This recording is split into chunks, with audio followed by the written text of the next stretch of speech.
Hey, shalom, shalom, mishpocha. Welcome to another edition of Ray Bash's Ramblings, where today I'm going to be talking about Hebrew names. Everybody who's watching has a given name that was given to them at birth, and their name has meaning whether they know it or not. And if you go and look up in different baby books or what have you, you can find your name and find the meaning of your name. And a name is something that's very powerful. Whether you know it or not, your name has prophetic significance. Your name basically spells out your personality, spells out the calling upon your life.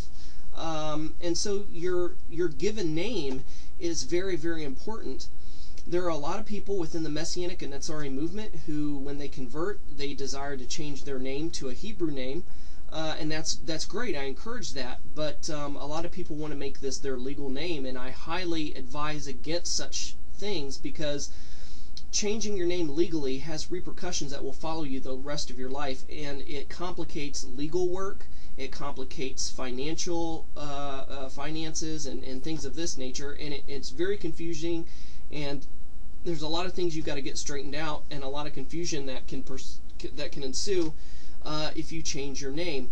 Not only that, but your Hebrew name is very sacred. It's very special, and it should only be used among mishpocha, among your spiritual family, whether it be your online community or your synagogue or your Jewish community, what have you. And it shouldn't be just tossed around and used by the general public. Of course, that's just my opinion. Take it for what it's worth.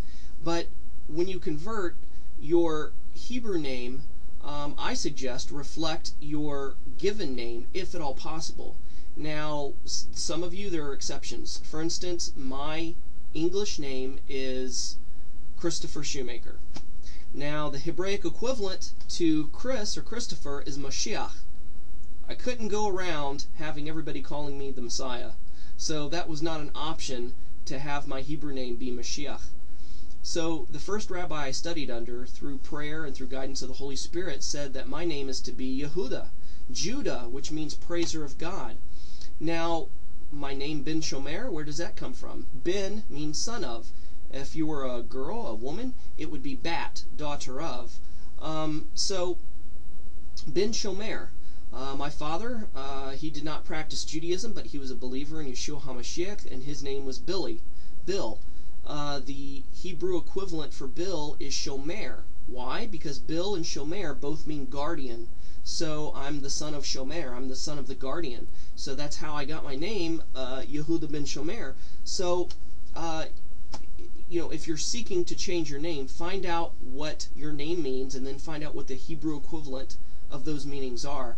Now, a lot of converts, when they convert, because their parents are not believers or their parents are not Jewish, they will often take the name, the last name Ben Avraham or Bat Avraham or Bat Sarah, because you came into the covenant of Abraham through your conversion, whether you're male or female. For the male, it's circumcision. For the woman, it's a mikvah.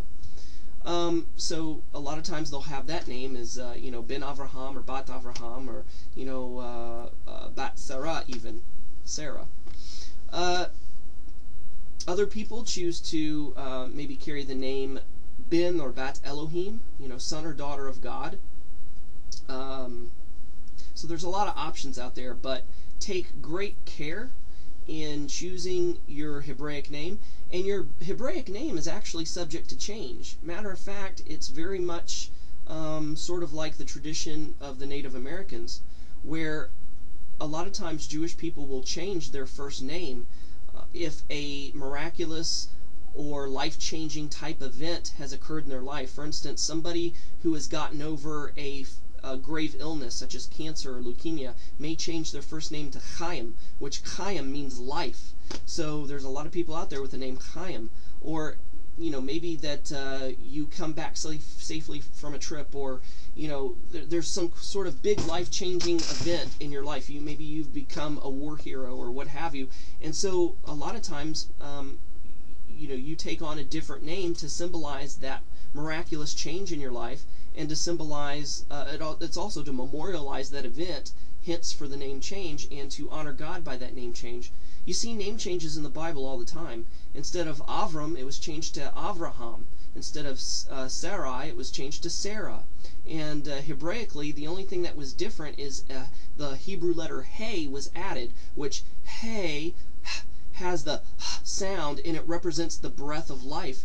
And that is how Avram and Sarah became Avraham and Sarah.